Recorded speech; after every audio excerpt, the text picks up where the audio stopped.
All right, one and all, welcome back to the Elite Classic 2 recap. It's time for more Age of Empires 4 action. We have got Wham versus Baltoon. This is one of the series that happened at the very end of the group stage of the Elite Classic 2. At this stage, Baltoon was already guaranteed to not make it.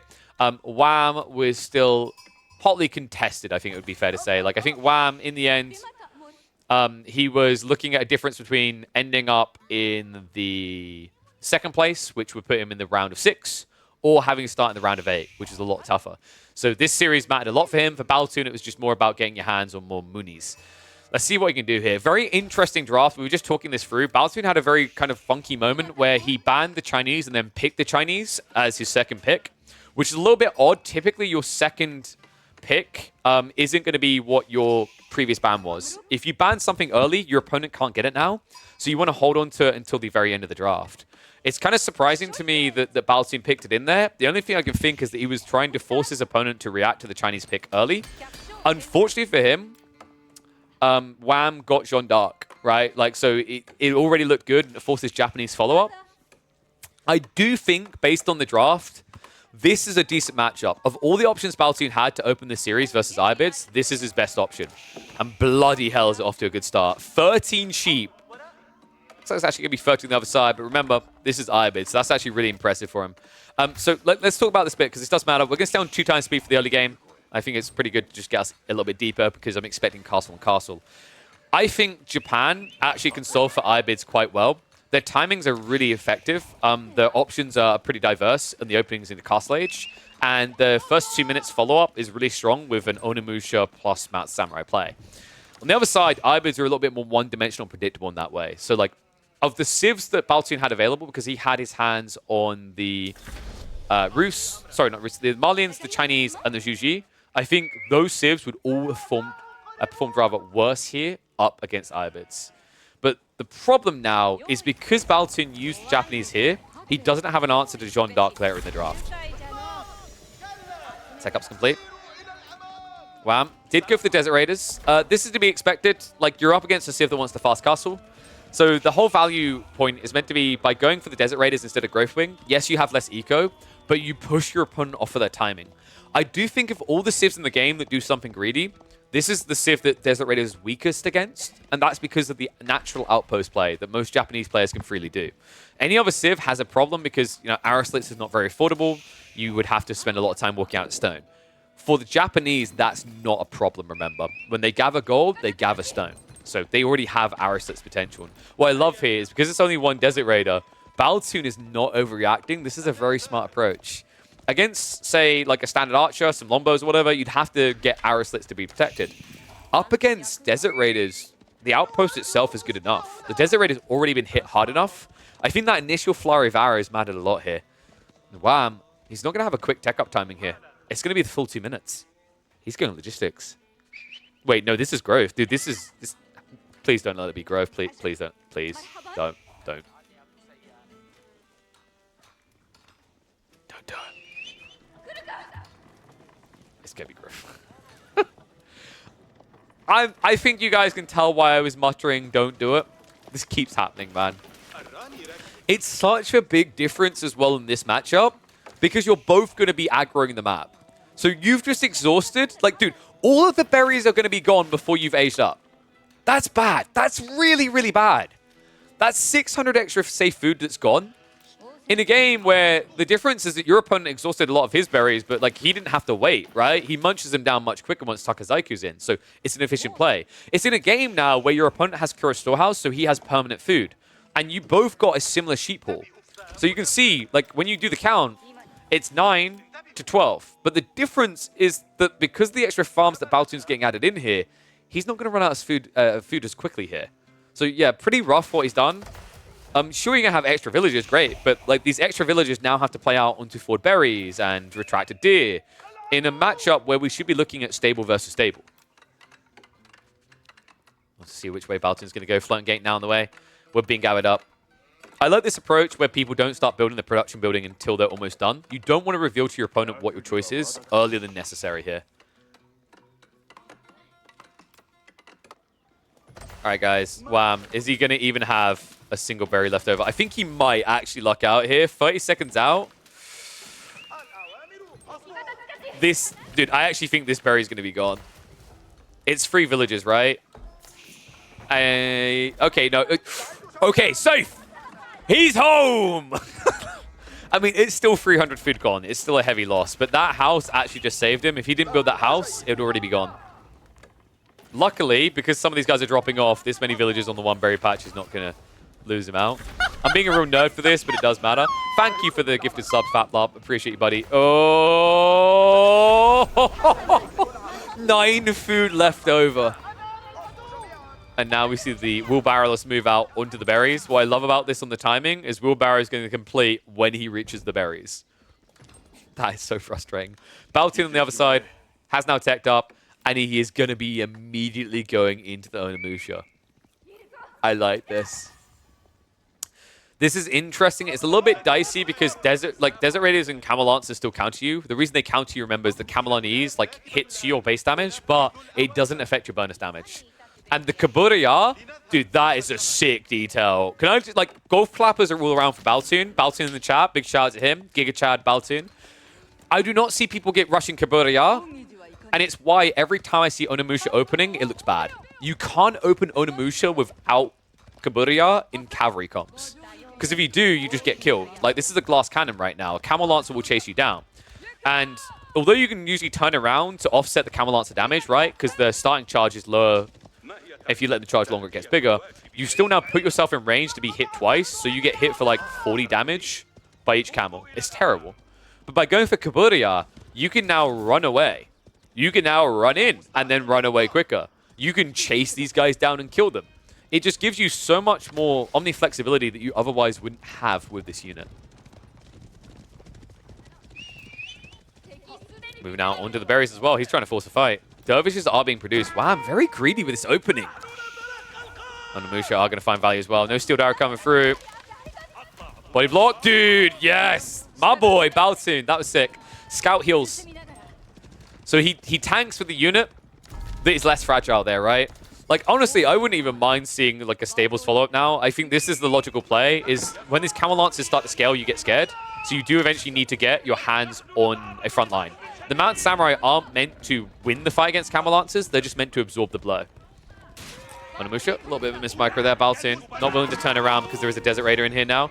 Remember, you are a cavalry unit, so these Desert Raiders will slap the crap out of you. He needs to get out of here cleanly. Wham is not making it easy, though. This is a great wrap. More troops on the way. Kaburaya still on cooldown. This is the trade-off of going for the economy, right? But the reason why Baltoon made that choice, he would have seen the berries, seen his opponent was out here, and his immediate thought process would have been, why are you on that food already? Answer, okay, you've drained, you're safe. So that was a really risky play by Baltoon, but the reason he done it is because it's slowing down the mass camels, right? You can't get as many out. Speaking of the camels, this one's ambitious. Bold. Bold to go for one of the more risky relics straight away, but remember this is a relic race between the two. They both have access to religious figures. Shinto's coming out for free, and Dervishes coming out for quite the pretty penny. Second Yorishiro. Should have been dropped what? Yeah, Forge. Stables follow up, so this is where you add in Mounted Samurai just as a tank. That's all their goal is. The reason why he chose Forge over Stables, by the way, is he doesn't have enough gold to justify Mounted Samurai and Onimusha at consistent pace. So he actually needs the passive gold. Onimusha. Trading out the archers before the mass gets too big. Camel Lance. Oh, the switch. Wait, but Baltoon? It's all a bait, guy. What? Oops. Okay, let me explain what happened there. This Shinto wallowed so loud that he had an asthma attack. The camels didn't kill him. He actually just died because asthma inhalers were not created for another 600 years. So there you go. You have your explanation. Funnily enough, the relic should still be his, though, right? New Shinto's on the way. He actually killed a lot of units for that. Wow, I'm trying to contest that area. It did cost him dearly. Onimusha, need to be a bit careful now. Now you're facing off against archers. The Mount Samurai have to come out. I love that he's content to still take these fights because the mass isn't there yet for Wham. Wham also doesn't have Steel Dagger, which is a big no-no. You're playing archers. The funny part is actually that Steel Dagger is there for Baltoon, even though it's less relevant for him. Okay, so Steel Dagger is very weird on the Japanese because until your opponent has Undermesh, it's not high value. And what I mean by that is like +1, you're already at 10 damage. If they don't have textiles, you're already 5 hitting, right? The difference here is obviously textiles is in, and also the other issue is like his opponent has undermesh. Once he has undermesh, it becomes more relevant to stay a good rating unit. But I love the Bannerman timing here. Such a strong unit. Bannerman almost completely offsets the effect of the Camelanese, right? It's 20% less damage, but 15% added on. So really cool read there. Not an ideal use of the first one, I'd say, Baltoon. I'm not sure who you're looking to strike the Fear of God into, your own people or the enemy there, but that Bannerman looked like he may have been on something. Food levels are getting a bit high here, so gold is going to start coming in as the relics are being banked. There's still one relic left, and it looks like it is going to be going to Baltoon here. It's the one closest to him, so really well played here. This is why I like the Japanese, though, right? Like, when you play full Cavcom with Onimusha opening like this, you actually can contest the rapid pace of Ayubids. And the sick thing is, like, this Civ, Ayyubids, it's not just about their tempo on the reaching this castle age. It's the fact that the dervishes are so much quicker. That detail is pretty irrelevant when you consider how rapid the Japanese opening is and how they immediately have a Shinto. While the Ayyubids would have to build a mosque and then they'd have to wait an additional 40 seconds. So sick read there. Baltoon with a good economy behind this. Wham, actually now just blinking first, goes for a second TC. Does make him weaker for the engagement here. You can see most of his army is cheap crap, right? It's just mainly archers. Archers aren't exactly a bad choice here, though, considering you're up against mass Onimusha. I'd love to see Baltoon consider a second TC as well. Like, he should read this matchup for what it is. An Ayyubid player who cannot close the game immediately after the relic race will look back towards eco. And typically it's 2 to 3 TCs, right? So Japanese going 2 TC matches that quite well. And here it comes. There we go, on the deer. It's a great read. Baltoon is now saying this game is going to go into Imperial Age. And Baltoon has to have a little smile on his face, because I actually think this particular matchup, going Imperial Age, heavily favors Japanese. This is not the Abbasids. They don't have that great late-game economy that their sister Civ does. On top of that, you're going to be playing into a lot of units that get pretty hard counted, right? Like, if you're going to be going into anything but Horsemen, Adachi Samurai is a problem. Onabigisha are a problem as well. Like, this game right now is being dictated by cavalry, but when we get into Imperial Age, expect infantry floods coming from Baltoon. Ranged armor level 2 coming in. Still no ranged armor level 2 for Wham, though. Not as important now. The melee is a bigger issue. He doesn't actually have any melee armor whatsoever, which is always worrisome when your opponent is scaling into mass melee now, right? Mountain Slam is coming. Like, realistically, Wham's thought process should be, I'm up against the Japanese. They are going to start moving towards infantry at some point. And when they do, I need to make sure that I've got melee armor to contest that. What's my rule about Gorge? Anyone in chat, do you remember my rule about Gorge? There's one thing I always say. Gorge plays out one of 2 ways. What is it? It's either a fast game with no walls, or a long game with all the walls. And that's what we're now seeing set up. So both of them seem to be accepting their fate is going to be in the late game here. I'm wondering what Wham's thought process is on how he can test that. Maybe Atabegs could be the game breaker that we've been waiting for. We've just not really seen it look good so far because it rarely comes out. But Atabegs with mass, what, Spearman? No, I don't like it. Mass hand cannoneers, I guess, is your goal. Interesting choice from Mr. Mountain Samurai. Even the wildlife is against him. Wham is posturing. I like to see this. He's got a very strong kind of stationary army right now. Baltoon, because he went full cavalry, very expensive. Not going to be great at trading directly into this army. His goal more is to look on the flanks. And also, with the Manjanique there, the Onimusha are now hard counted. These are glass cannons. They move fast, sure, but they have 80 health. If anything coughs or sneezes on them, they die. We are getting the switch now. Masona Bagish is going to be the target. I like the walling from Baltoon. The timing is really good because he needs to now secure onto the deer, onto the berries and the boar. And this is going to give him that timing. He's not ready for a full-fledged farm transition yet. If he does that, he dies to this dive. The question now is whether you rely on Onabigisha to clear out the siege or if you try to go Springholds. Springholds is pretty decent here. you're playing a fairly static fight, but it's quite expensive on the wood. And I don't feel like Baltoon is gathering that hard on the wood line right now. All of it is being expended elsewhere. Setting up the racks over here, right? Yep. And he needs quite a few of them. Like, when you play Onabagisha, it's all about reaching critical mass. You can't skimp on the amount of racks you have here. Rams now knocking on the door. Stable's being targeted. So you'd think, why is he not going after Yorishiro? This Yorishiro is kind of riskily deep. This Yorishiro is worthless right now. I do question why he's not attacking these. I think Wham taking out this double farmhouse, you pop block Baltoon and you take away 75 food a minute. This would have been a great target for him. So definitely not optimal. And now going off the archer range, like this is the thing Baltoon doesn't need anymore. Like he's counted in the archer form, right? There's nothing to build out of that. So burn these down, much more important. Houses finally being targeted. Wham. Moving deeper. So Yorishiro down. Another Yorishiro about to be down. That is going to be 3 Yorishiro lost in less than 30 seconds. I say that, he's actually stopping. Mass coming in. Baltoon willing to fight now. Onimusha in the mixer. So many Mountain Samurai, and Wham, he may have overestimated this. He doesn't have a front line. Oh, no. We've seen this many times before. Onimusha tickling us down as they chase. Wham misread the situation. He prepped for the siege, but he did not prep for the melee mosh pit. Onabagisha able to keep pushing this back. Mount Samurai will be able to chase this down, and Wham is learning a hard and fast lesson about why you never count the Japanese out. Great timing there by Baltoon.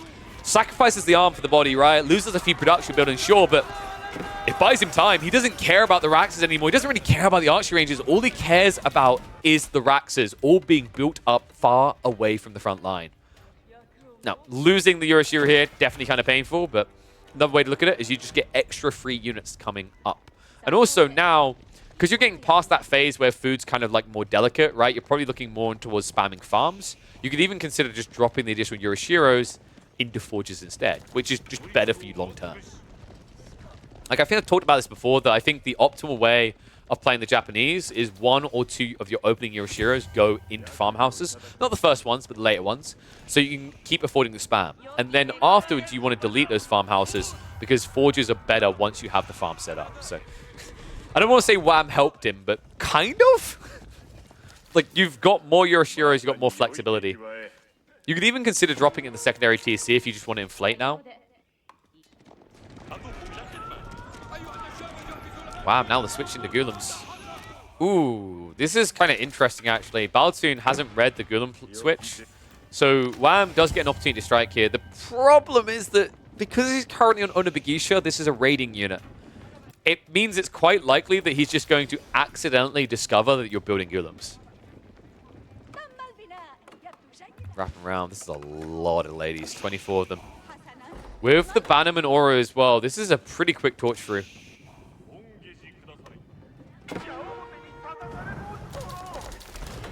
3 flurries of torches, and it's basically going to be gone. Okay, Wham has a problem. Oh no. He'll shift away quickly here. Army's completely abroad though, so far reach to get back here means a lot of idle time in Wham's base, and also still going to lose some economy. Ghoulims do get scoured. Okay, there it is. That's what we were waiting for. This is really important. Baltoon, that's the freest haul of info you could ask for. He gets the raid off, what he's looking for. He reveals the Ghoulim, and now immediately queues up the Samurai. So Wham, at this point, is thinking, crap.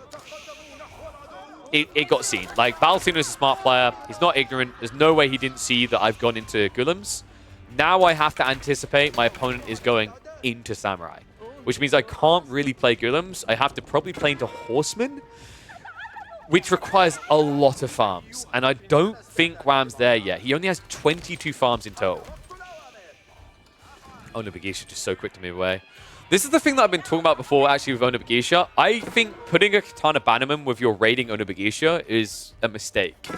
You will burn through a wall quicker, but you'll also wrap slower, right? Like, it's actually a big difference, 1.38 to 1.5. If you don't think it's a big difference, watch archers versus, like, Lombos on gap closing, right? Like, the pace at which you get on top of targets is pretty crazy. The only reason Lombos can usually hold their ground there is the extra range to begin with, right? So, good little raid here. Bunch of villagers get killed. That was Wham's eco lead. Oh my. Mango in the center now. I mean, archers will at least get rid of it, but dude, this is a problem. The Onobagisha are still alive in the back of the base. The Golem spam has been halted. Wham! With that hit onto the deer, he didn't even react to it. And now the second wave Onobagisha comes in. This is a bad trade. Half of his army are crossbows. This is terrible. So here's the other problem about mass Onobagisha versus Ayyubid Mamluk's Bravery. You're overkilling, it doesn't matter, right? Like, even when you get Mamluk's Bravery against Onobagisha, you're still overkilling. Oh man, this is bad. Baltoon also with Stone to actually go for the Daimyo levels. We're going to get a full-fledged Zerg spam going in the next 2 minutes. Mango's also coming in. This is actually sick, man. Dude, Baltoon is being so calculated in his approach to this. He's not over-investing, right? Like, you know, one's in chat if you would have been the player that spammed an extra 50 Onobagisha right now. I'll hold my hand up. I'll admit it. I would have done it as well. Look at the army comp and think about why Baltoon didn't. Because Mangonels counter the entire army, right? This is so much smarter because now Wham has to react with Springolds, and then you go back for Onobagisha. And it means that Wham now has less crossbows, less golems, because he's got more anti-siege. I love how he's just forcing his opponent to make adaptations he doesn't want to do. And what's worse still is Wham, now seeing these elements, right, seeing the second wave Onobagisha, he's queued up the golems again. Baltoon still hasn't revealed that he's going into Mass Samurai, right? I think he shoot like 3 or 4 in that fight, but that doesn't look like Mass Samurai. What we're about to see in the next minute will look like Mass Samurai. Remember, on the side of this, we've got, what, 6 Raxas? Make it 7. That's a lot of spam. Baltoon is making a mistake with his TCs. Like, he's not upgrading them still. Like, that's quite neglectful. You've got 1200 stone. You should be going Daimyo level 2. It's actually a very big difference, especially when you're trying to spam these units. So, definitely not very clean. I don't know what Baltoon's saving for. Maybe the greatest wall that the Japanese have ever built. Marches for the clash, though. Onobagisha, they're going to get the Springolds, and they're gone just like that. Mango's still alive, which means Wham has to keep backing up. Start step is helping him a bit here, sure, but once the gap closing commences, it never stops. Oh, dude, this is brutal. Wham's economy is about to be so much weaker. I'm sorry, I say, when Baltoon notices his stone, it's about to be so much weaker. It's just... Yeah, Baltoon has definitely forgotten about it. Farms on the other side, counters now up to 42. Meanwhile, for the Japanese, they are already pretty fat here, right? They must be at like 40. Yeah, 39. If he just gets those Daimyo levels, if he goes Shogunate, this is going to be uncontestable. I mean, it kind of already looks like it, right? Wham's army count is shrinking. Golems are at least baiting the main army, but the Mangos are becoming problematic. Not to mention the Odachi. He's reaching in. You're noticing Wham's hanging around a little bit too long. It means the Odachi is actually starting to get his impact. So Baltoon is going to back away. Are you actually... Okay, one's if Baltoon is going to actually get a Shogunate castle before the end of the game. Two's if not. He has 1,400 stone now. He's building stone wall. That's the best part to me. He's actually looking at his stone and going, oh, that's quite a bit of stone. And then he's building stone walls.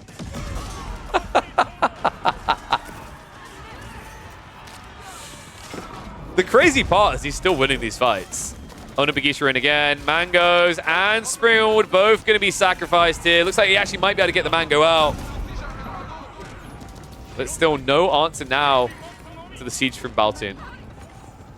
Oh my god, dude. He's going to end up with 2,000 stone before the end of the game.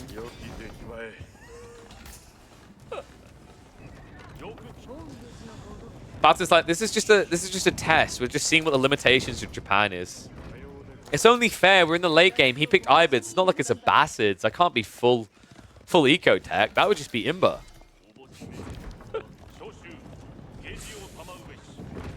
The funny part is if Baltoon had actually got Daimyo level 2 when he could have got it, he would actually be able to just tech Imperial already and still have more troops.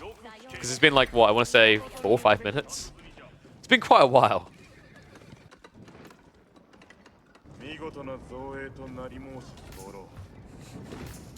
Baltoon's like, I don't know if I should upgrade this TC or this TC. More snowballs going on. Surely he's going to notice by the time he's built all the snowballs. You know how you can tell Baltoon is your classic Japanese player? You know, like, AoE players typically look up and they see 4 resources, right? Japanese players, I can tell you, I played Japan a lot. You don't see 4 resources. You see 2. Food and gold. Like, what are these things, right? Like, you know, you're a Japanese player. You turn up to the stockpile, you see all this wood and stone, and you're like, how do we cook these? Or, like, you look at the stone, you're like, how do we embed this in our ornate samurai armor? Hey, there we go. Time me on the way. The best part is, like, this is at least the good feeling. Baltoon right now is like, oh, dear. But now the smiley face moment is like, but wait. Imperial Age and back-to-back 25% increases on farm gathering rates? Cha-ching. Oh, man. Imperial Age now coming in. Well, has he started? Yeah, so he went with the... Was that the... No, that was the advanced... Oh, God, he done an advancement in here. Yeah. So you got the cheap attack up. This is usually an advantage when your opponent isn't imping as well. Unfortunately, that's not the case here. And guess what, guys? Oh, that's going to be a good food gathering rate. Shogunate's coming in. Oh. All right, tech up's now queued up. That's an area where WAM can get an edge, right? Is that you can actually unlock your techs quicker with the Golden Age when you have level 2. The negative here is that your opponent is going to have enough time still to get them before you try to break him, right? Like, you're a little bit late to move here. Your army isn't really that scary right now. It's half of its archers. It's kind of the weird thing about Baltoon's army. Like, I'd say if there was one thing he probably doesn't want in Imperial Age, it's actually these guys, the Onimusha. Or these Galas, should I say. Like, everything else is things you would typically use in Imperial Age as the Japanese. I love the way they hold their weapons as they walk forward. It's almost like a kid walking with scissors trying not to trip over and hurt someone. It's like, oh, oh, Psycho Mode! Murakami Banzai! Straight in. Gulem's not going to last long. There's no front line here. Wham! It's mass ranged. And this is the comp that always makes you feel deranged. Mentally, and also just you don't have any range because they get close so quickly. Onimusha are in. You can't even tell them from the samurai anymore. They're just all wearing teal at this stage. Wham! Is about to be wearing white for a white flag to surrender. This is looking like a GG here. Baltoon, he's got Oda tactics coming through in just 26 seconds. The hand cannoneer choice by WAM may have been a bit too greedy. It's just, there's not enough of them here. And this is just wave 1 of the zombie apocalypse, remember. Japan, they never stop. So reset, he'll get it together and look to go again. Bombards are also coming alongside this. Remember, we still do also have the Tanegashima Gunsmith that will eventually pump out whatever you need. Oh, look at that. Apparently, you need a haircut. We've got the Uzitsu coming out. Which, funnily enough, are actually pretty decent against the hand cannoneers. They outrange them. And hand cannoneers tend to clump. Another thing to remember is this was not Atabeg's. This was poor man's Imperial Age. He doesn't actually have the increased health. So these hand cannoneers actually do disappear quite quickly. I'm setting up for a clash. Castle is not going to be involved in this. We're also seeing Bundore on the way, so an extra 2 Yorishiro are going to be coming out soon. That means more forges being Yorishiro'd up. That means more gold. And both of these players are racing gold right now. Right, both of them rely on it to sustain their army. It means that WAM is playing in a meat grinder where he can't win. The game is rigged already. That's Gulam just never doable here. Like, this is literally one of the worst civs to build Gulam against. But he needs something, he needs a front line. I think the Horseman might have worked better for WAM, but it's too late for that now. This is the dive that kills. Siege is at least going to be held back for the time being, but that doesn't matter. It's the main army that does. Hand cannoneer count has not been able to really grow that much. She's up to 21 now, but she's not really seeing its full firepower because it no longer has anything to absorb the blows. Elite army tactics just giving so much extra health means you always reach him here. WAM retreating to the base, but this is going to be it. bombards. They've reached the production line. Hand cannoneers can defend miraculous things, but when they have nothing to defend them, that's when it gets dicey. In this case, slice and dicey. Cool game by Baltoon. Definitely not the cleanest game. I think you'll agree. Like that Shogunate detail, like that stone hall. If he got that optimized, this would have been a much cleaner execution, but can't criticize him on the other game. I think he played that really well. This Onimusha opening against Ayyubid, I think actually is the dog's bollocks. Because there's nothing that Ayyubids can cleanly do. If they don't build archers early on, if you see it being a fast castle race on both sides, it's an easy win. The only way it's counterable is if the Ayyubid player reads it and builds archers in prep. But you can scout for that. And if they do that, last second you just drop the stables instead, right? Because they're adding archers, that means they've got less camel lances. So game 1. Going to be going to Baltoon, but folks, remember this is a best of 3. We've still got at least bare minimum 1 more game in this series. And Baltoon, although he started out strong, we did mention this draft-wise, he's now crippled. He has no solution to the Jeanne D'Arc faction. Jeanne D'Arc is essentially a free win in the series. The question now is whether Wham is going to pull it out in game number 2 with his back up against the wall, or make it cruise mode when it comes to that third. I'm expecting Jeanne next game. And honestly, just reviewing the draft with how it stands, with what, you've got your hands on Malians, Chinese, Yuji, I don't think you have a golden egg, a golden solution to that Johnny issue. Wham. Pretty much just processing the loss right now. Like, you can't get an army together anymore. If hand cannoneers is a solution, they just take too long to come. So there it is. He calls it. Game 1 is going to be a win for our Scandinavian. But can NA strike back? We're going to find out. So get a point on the board here. Baltoon opens us up looking strong. Love to see the Japanese just actually winning more and more of these matchups. I'm a really big fan of them. I actually think they're a very fun civ. I want to see more designs akin to the way that civ functions. And it's more matchups that, like, I don't think a lot of people rated them highly in. They're proving they can take on. So let me get the data up. We'll prep for game number 2. How do you beat late game Mass Samurai that is backed by huge eco? Depends on the civ, really. Crossbows or hand cannoneers can be pretty good. Even like the ideas of mangoes in choke points is pretty effective. Your biggest goal really is to try and strip gold away from them, though. Like, Japan is a tempo civ because if they run out of gold, they run out of steam. So your goal is to take that away. So game 1 did go to Baltoon. Let me find it. Is this it? Where are we at here? Give me a sec, guys. I'm blind. There we go. So game 1, a win for Baltoon. Game 2 is going to be Coastal Cliffs. Okay, so yeah, Wham, he's going to go for Jeanne D'Arc. Back up against the wall makes a lot of sense here.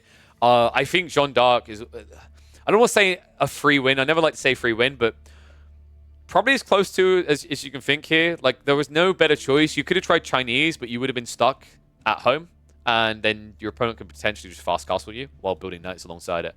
So, game 2, I heavily favor Wham here. Baltoon would need to execute perfectly. He'd also need a favorable spawn. And we've already said before that this map's a bit tricky. If you don't get a lucky spawn, you're already behind. And Baltoon, it's not a terrible one, actually, to give him some credit. He's got 2 golds close together on the side. But this now becomes a hot spot for Jeanne to contest, right? So I'd love to see him just prioritize a wall here and not engage with this whole idea of needing outposts and needing plenty of units. But that still leaves the rest of the map for Jeanne. Jeanne, a civ that will play on those boards. She will play on those deers, and she will get an edge there. So let's get to it. Game 2. Coastal Cliffs, remember, this is basically Dry Arabia and Slim Fast. We're going to hit the 2 times speed just for the initial rotation to see how they both do. Ooh. Oh, this is...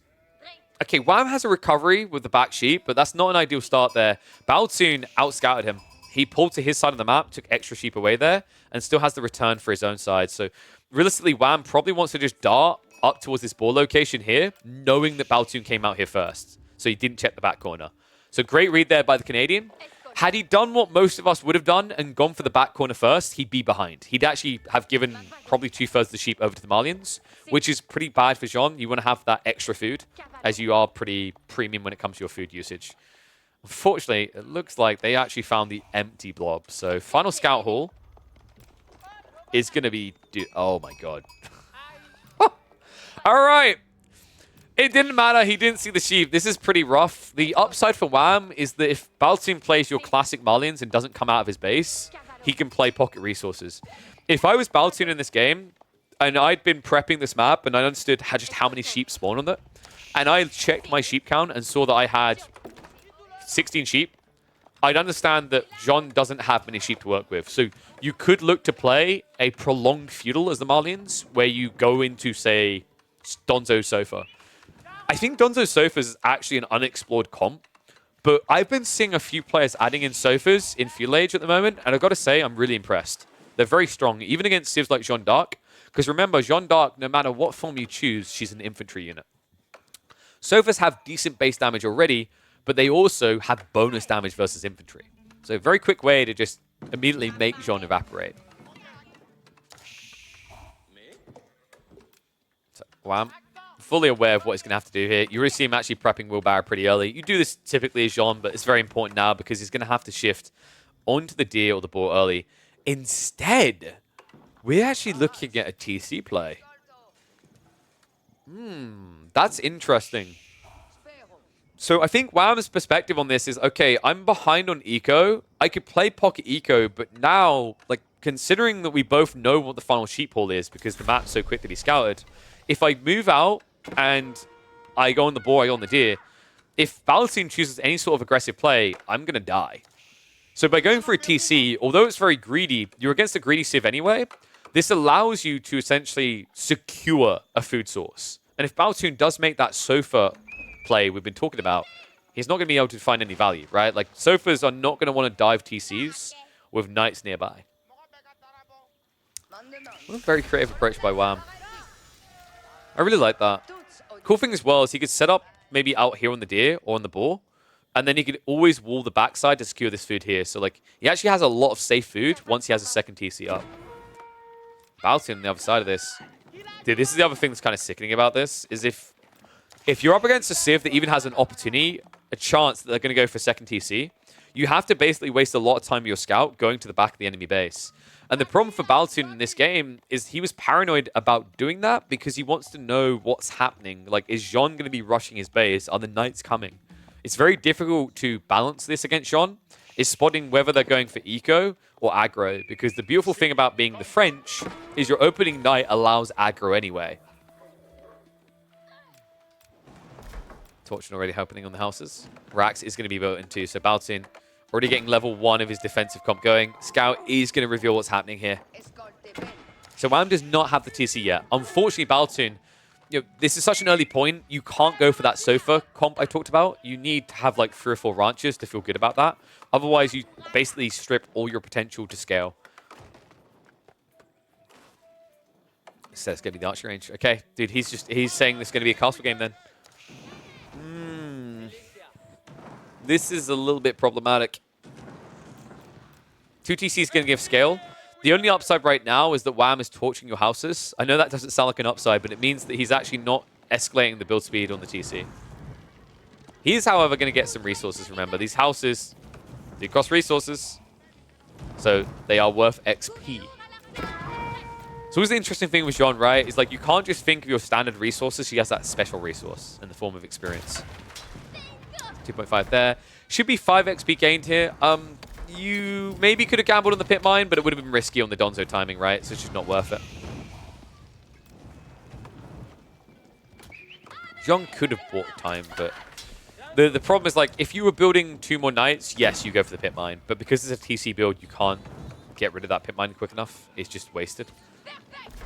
This way, you're at least potentially, like, housing your opponent, and on top of that, you're getting a little something out of it.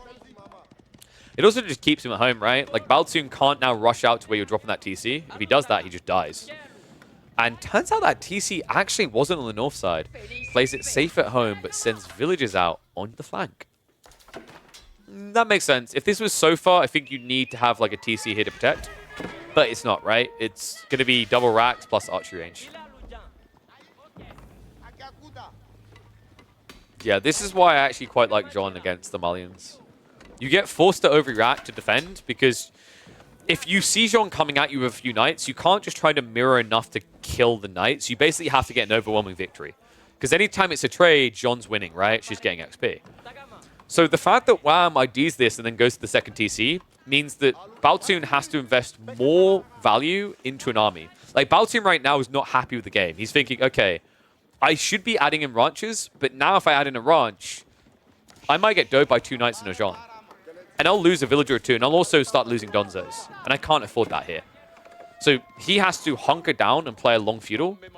Wham now has flexibility. With the eco scaling, he'll eventually be able to choose to go mass knights or just go for a tech up. Free little villager kill. Baltin now moving across. Oh, this hasn't been scouted either. Good moves by Baltin. This is very risky. Like, Baltin, the way he's moving across the map right now, his mentality is, I'm pretty blind, and this is dangerous. But the alternative is I stay at home, and I keep building this army that can't really do anything, and I lose the game 10 minutes from now. If he got caught by knights like and Jeanne out here, dead. But the beautiful thing is because of this play, where he lost a villager there, the least beautiful part of it is he knows that Jeanne isn't here. Also, Jeanne has no reason to be on the north side anyway, right? Both boars did spawn on the south.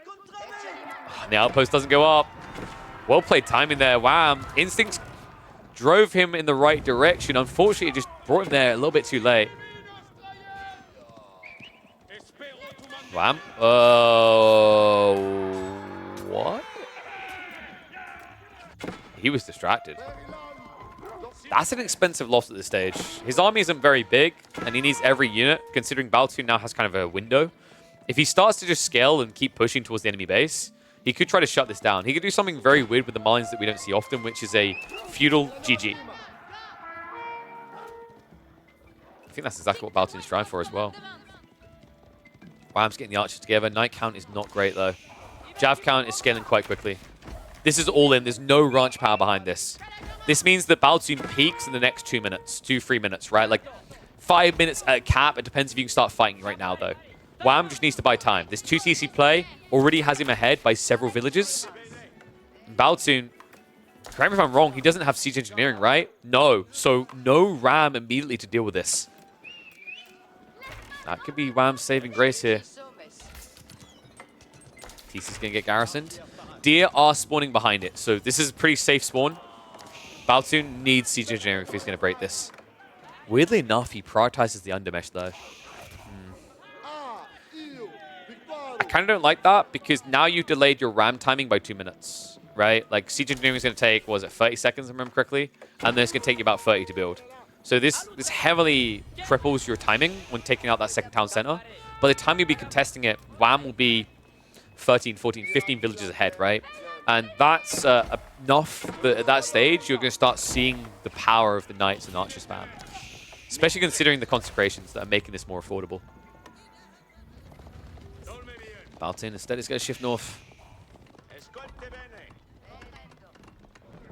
I get why Baltin is doing this. Like, just a reminder of how this game began for those that are tuning in late or didn't notice it.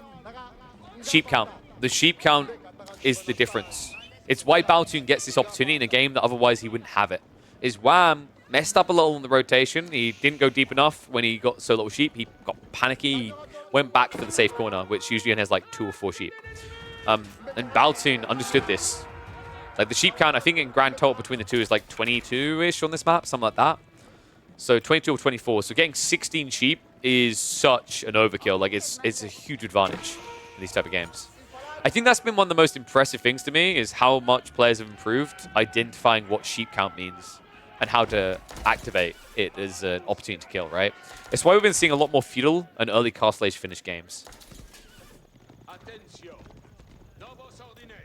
Baltun only seeing a single javelin around here.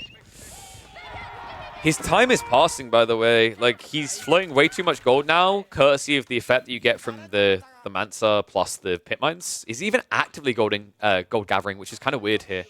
Food and wood is what you need. I think, arguably, you need maybe even archers added in. Probably not. Probably just more javs. You could even be playing pocket resources, which is risky, but the way that Baltin's playing the game, like, you just need to take the map for everything that it is.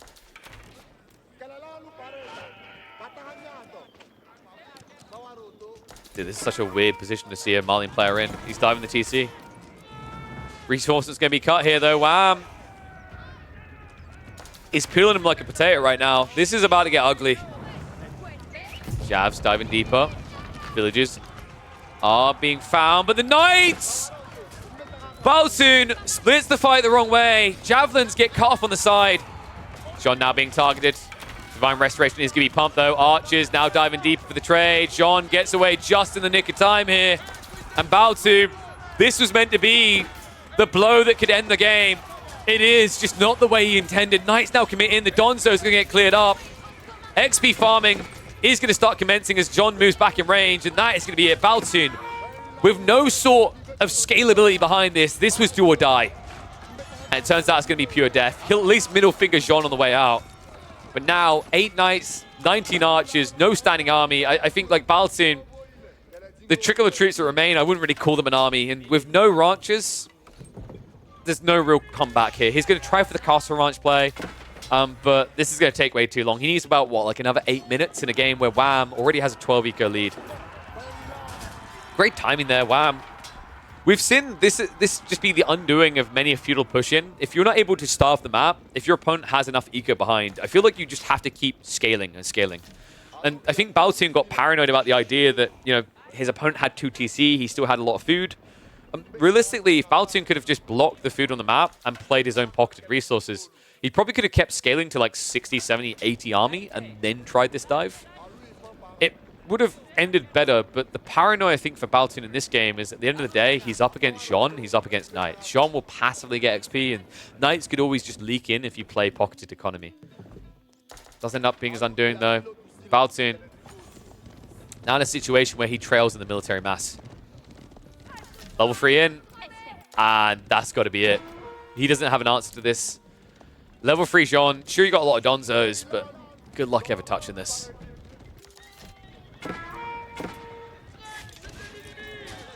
Wham. Marching forward is about to reveal it, and I think this just might actually be the moment where Baltoon just gives up. Yep, there we go. Don't blame him for it either. GG gets scored. Level 3 Jeanne just uncontestable at this stage, and you're seeing exactly why she's such a powerful pick on this map. Interesting question coming in actually about the idea of going sofas. We did mention this. I think if you're going to go sofas, it has to be extra early. That's the way you find maximum impact, is catching those first few archers, catching Jeanne on level 2. Donzo sofa has to be the way. If you're going javelins, you can't afford to then go back for sofas. Not the way he's scaling. It's different when you add in ranches because you're just getting supplement eco as time goes on. But this was a game where we saw the first ranch added in at what, like 13 minutes? It's not your classic Malian game. It's more of an all-inner. Unfortunately for Baltoon, you know, I think the issue isn't sofa there. The issue is then just playing the pocketed resources. It gives you a longer runway. Didn't do it though. Means we are going to be going to a game 3, and it means we are down to 2 civs left on each side. And I said it before, I'll say it again. For Wham, you know, realistically, like Byzantines works really well against both of these. Depending on the map though, Mongols could be just as good. I'm looking at now, it looks like it's going to be a dry Arabia. I actually think you just do Byzantines. Wait, is it dry Arabia? Sorry, Gorge, Coastal Cliffs. Yeah, dry Arabia. Yep, Byzantines. Okay, we've seen this matchup a lot. It's Byzantines versus Chinese. Honestly, the more I've been watching this tournament, the more I think that this is heavily biased in favor of the Byzantines. If we look at win statistics, the Chinese versus Byzantines matchup, Byzantines, it's literally 50-50. There's no notable difference between the two, right? Even if you look at the previous patch, China versus Byzantines, Byzantines lost more than they won there, right? But ever since the buffs with some Byzantines early eco, I actually rate them incredibly highly. They deny a lot of value on the map for the Chinese. They make the mid-game very difficult, and that Western contract not only counters early Chuganu play, it destroys the Palace Guard and Spearman spam because of the land snack factor. Make no mistake about it, guys. Byzantines, at the end of this tournament, people are going to have them easily in A tier on all their tier lists. A bloody powerful civ, and especially in this matchup. We hop into the deciding game here. Wham with those Byzantines, and Baltoon with a hard matchup on his side. Statistics in pubs show the 50-50, but based on what I've been seeing, at least performance-wise in these tournaments, I put this more like a 65-70% probability of a Byzantine win. We're going to hit the fast forward in the early game. Because the opening is just going to be greedy from both sides, right? There's not going to be any Dark Age play. There's not going to necessarily be a Hippodrome here. That would be kind of weird. It should be Grand Winery on one side. It should be an Imperial Academy opening on the other. Spawn-wise, Baltoon has got a decent one. Double D stack to the north side would be fantastic for the TC placement. He even has a full tree line to secure in this area. Would kind of separate you a little bit from your primary. But I actually think it's quite reasonable for a Chinese player to wall here, here, and then wall from the wood to the stone. And then you just get a small backline. Wood. This is actually a really good spawn from Baltoon. Byzantines on the other side of it.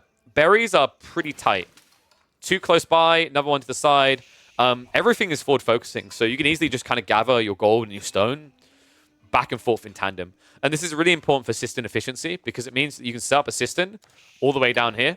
You're probably going to look to set up one on the wood line to the north side, though. Yeah, it's weird when you get like your less retracted wood line a bit further, like a bit closer to your TC. It means you have this kind of weird spawn where you're going to set up a cistern here instead. But first one on the way, Grand Winery on the way, Imperial Academy coming on the other side. We might be seeing a Barbican. We're probably going to be seeing a Barbican. The Barbican will likely be used to secure front side near the stone to secure that second TC timing. You need it because of the Grand Winery surge point. The Byzantines can quite quickly ramp into that first Lombo contract, and if you don't actually have a full defense to close this area, you're not going to get your TC. The question is, like, what kind of TC builder is Baltoon? There's two kinds. Typically the kind that look for maximum optimization of villager walk time, which is where you drop a TC out here. And then you get the safe at homers, which I think, like, for example, Dumu is a perfect example of, where I don't think I can recall the last time I cast a Dumu game where his TC wasn't next to his primary. The reason is that you do that is it means that you don't have to worry about your mill drop-off being overridden by the TC nearby, right, on places like Deer. The downside, however, as I just mentioned, is your villages are not as optimal. When they come out these TCs, they're going to waste a lot of time walking over. It really depends on what your goal is. Like, for some players, they just are happy to pull 8 villages over here and say, this is your duty now, and then use the rest at home.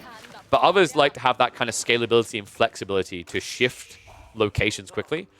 My opinion is I find that it's much better to play 2 TC loose when you're being pressured on multiple flanks. That sounds weird, but you need to think about the implications. If you have all your villages being bulked in one location, let's say I have all my villages on a wood line here, and Lombos come in and idle me.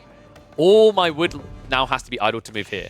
If I have a second TC here and I have a few woodworkers over here, now I actually have flexi, right? I can immediately just shift these villages onto wood here because I have extra villages to gather deer in this location.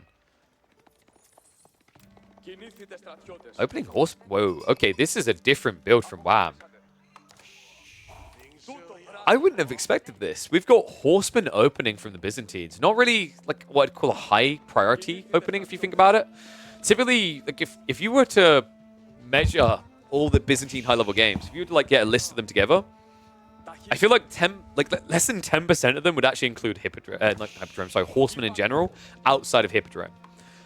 To have as an opening choice as well is even more surprising, but it's pretty crafty because now what you essentially have is if your opponent goes Chuganu, you double counter him with Lombo plus Horseman. If he goes Horseman, you now have a body blocker to protect your Lombos. And at the same time, you have a pseudo raiding unit. I quite like this, and I think the reason I really like it for the Byzantines is the alternative of Limitane is not much cheaper. Right? You pay 90 resources for Limitane, you pay 120 for Horseman. I know Crackly hates this unit, but I'm still convinced Horsemen are incredible because of the flexibility they have as a raiding unit, as a mirror unit, as a counter unit. So Grand Winery is going to get him a decent amount of longbows out here. Actually should have just about enough olive oil to almost have the second longbow pump. And it isn't a long walk over here, right? Ever since the Grand Winery buff, where it now has the wheelbarrow tech, I think it's really drastically changed how the timings work for the Byzantines on their initial contracts. It's actually made the early game surge point much stronger. I wouldn't be surprised if we see like some additional small buffs coming in. If that happens, like I think Byzantines are going to become one of the most aggressive civs in the game. The openings are just vicious, man. Second TC from Baltoon, a little bit looser than what we've seen out of a few other players. I like this. It secures berries plus gold. Forward outpost is also going to lock it in. And the timing is actually perfect here by Baltoon.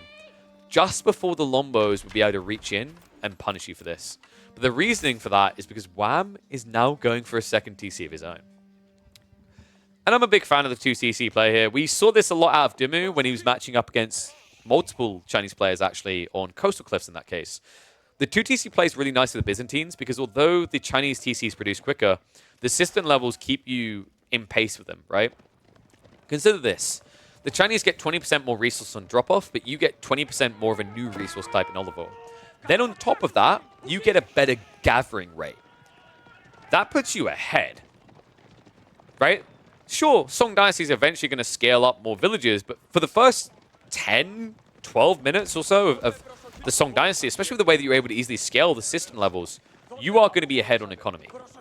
Pretty cool play. Not to mention the fact that Olive Grove's transition is much easier than the full farm transition of the Chinese, right? It's 60 wood compared to 75. The mills are only going to be 50 wood compared to 150 for the granary. It's just really nice, I actually think. Like this might be top 4 hardest counters to Chinese, I think is where I put this. Lombo's reaching in. Not quite able to get that villager kill. But another one's going to walk into his death there. So a little bit of rate damage, some idle time. Baotung just being kept off the wood. Looks like he actually has put that wood to good use on the north side. So secures the deer stacks. Horsemen keep diving. There's a lot of idle time here. A little bit surprised Wham went in this early. I don't like that he done this, considering he didn't prioritize undermesh. I don't know if that was an oversight, because he's got siege engineering coming. So he's going to look to get into a ram. But realistically, the horseman could have actually been more valuable here with an undermesh priority. You've got system level 2. You didn't even have Dialecticus. This could have been such a quick, clean timing. And the difference would have been 2 extra horsemen still alive. Pyro-Siphon now on the way, though. Oh, if there's one unit in the early game that you don't want to see from the Byzantines, this is it. Not when you're facing them, actually. Like, when you're facing them, like, Battleteam right now should see the Pyro-Siphon be like, yes! I win! He made the worst thing in the game! Woohoo!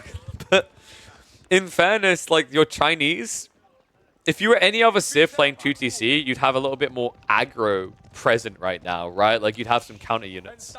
He has 2 spearmen. So, although Pyro-Siphons are usually sucky, kind of not in this situation. Fortifications are coming in. Horsemen around the back are at least going to try to idle this up a bit, but good micro by Baotung to just mirror his movements and push him out. Pyro-Siphon. Bum, baby, bum. Disco Inferno. I do love how, like, it's so insanely long, isn't it? 28 bursts. I gotta give it to him. This is actually pretty quick. Also, the cost investment's kind of comparative, right? Outpost 100 resources, fortify 100, then 50 of the cancelets, 250 compared to a 350 investment. Villagers now actually chasing this down. A little bit of burn damage done as they ran through the flames. Wham overextended here. I think that was a little bit of a whoopsie. He moved the horsemen north with the Lombos as well. So Pyro-Siphon actually almost dies there. Kind of crazy, actually. If Wham didn't pull the Lombos away, this would be very lopsided right now. Baotung gets a bit of breathing room, though. Stays alive longer. This is all feigned aggression, though. Look at what Wham's up to.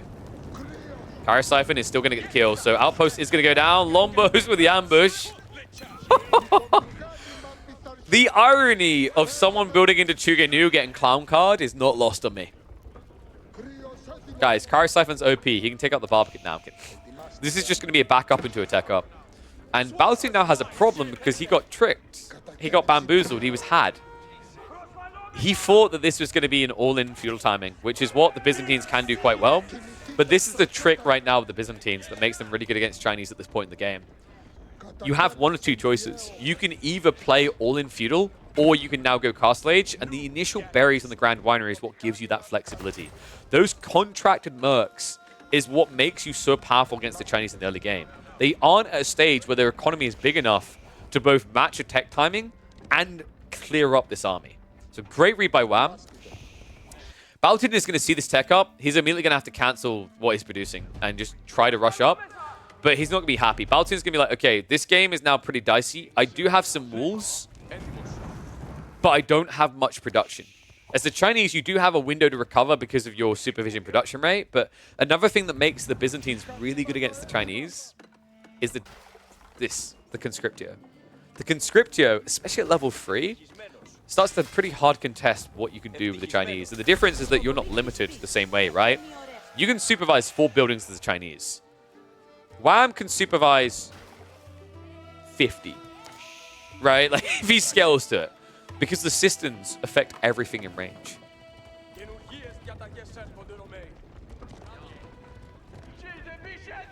So Baltoon actually building more Chuganu right now. I'm wondering what the thought process is here, because if I'm Wham and I see you building building Chuganu, and I've got all these Lombos, I'm very comfortable. Like Wham at that stage is just going to say, okay, I'm just going to queue up more Lombos, queue up the contracts, get the veterancy, and add in a few Varangian. Because Varangian, they do get countered a bit harder than Men-at-Arms by Chuganu, because remember, Varangian have less HP, which means the 111 damage from the burst fire hurts more compared to a Men-at-Arms at 155 health. The 140 health means Varangian die a bit quicker. But it's still just an effective tank as you dive in with these Lombos. Baltoon, food isn't looking great right now. He has, what? No sheep left over, right? He's got one sheep. One sheep, the berries. Got double berry on the backside, but the gathering rate is worse, right? He's going to have to go for a tech up. I don't think it's maintainable what he's doing here. It might be like Baltoon thinks he doesn't have any alternative option, because teching up is death, right? But I argue against that. I think like getting Castle and getting Nest of Bees might be the one way you can recover your game. This all-in Horseman Chuganu spam, kind of scary. For him. Yes. Varangian arrived. Ram's going to be cancelled. This is a problem. These Lombos, they're vetted up. The Horsemen actually don't counter you that well. Not in this quantity either. Varangian, keep the Chuganu at bay. Horsemen will get cleared up. Only a handful of Lombos going down, and now you have a problem. Baltoon with 24 Chuganu up against 16 Lombos. This is not a fair fight. More outposts going up. Baltoon. I think the reason why you're seeing him do this, like Baltoon's mentality is if I don't build an army, this is all the gold I have, right? For all the good back spawners of food, gold is terrible for him in this game. So he needs a big enough army to keep Wham at bay, which is unfortunate because it means this is about to turn into a never-ending meat grinder. Varangian diving in. Lombos have decided to stop on the outpost, not ideal. Steeled Arrow only now coming through for Baltoon. Steeled Arrow level 2 already on the way for Wham. Olive Grove count up at about 12. Make that 14. So absolutely fine with the state of the game. Even setting up walls because he sees Horsemen. I love this. Wham, he actually has the strength at this point to do that without it kind of throwing the game. Also, Relics are already on the way home, right? 3 of him banked. 1 more is definitely doable. 2 is a little bit of a stretch due to the walls. But this can also be Sacred Sites, right? Which is really important for the Varangian spam. He's already up to 14 Varangian. Alright, so moving in. This burn damage may look like nothing. It may look small, but it's adding up over time. Like, look at that. He just lost 10 HP on half his Chuganu. Dude.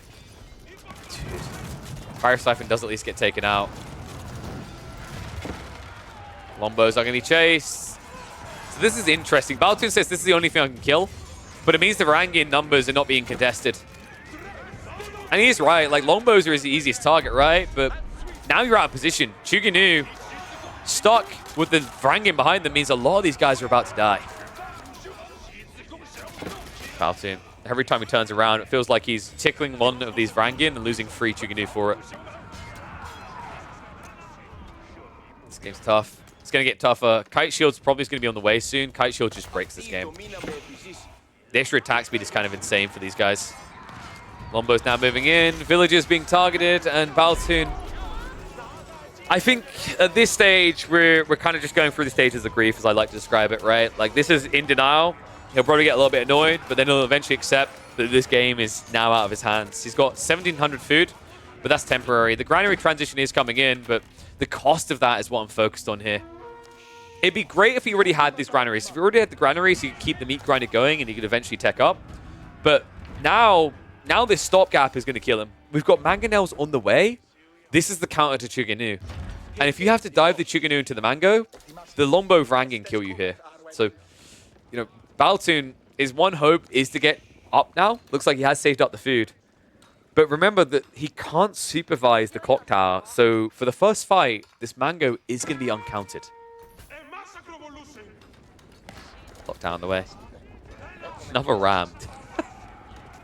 All right, do we think that Wham would have won this game quicker or slower with no Cryo Siphons? I actually think the Kara Siphons weren't too bad. What I hate to see is mass Kara Siphons, which he's kind of doing now. But at this stage in the game, like, we're 85 plus eco, right? In the early game, what ruins Byzantine's games is when they add in, like, 3 of the Kara Siphons. I think 1 Kara Siphon's really smart against a total player. More than that, it's just overkill. You can't afford that type of gold. Like, when you do that, you're missing out on your blacksmith techs, right? And the blacksmith techs really were a big difference here. Has remained a big difference still. Kara Siphons going off the towers. Rangin's pushing in. Wham! Dude, he's at a point where he can go Imperial Age. Wait, is he actually going to go Imperial Age? Do what you want, son. The world is your oyster. I think he's going to reinvest. This is just a GG push.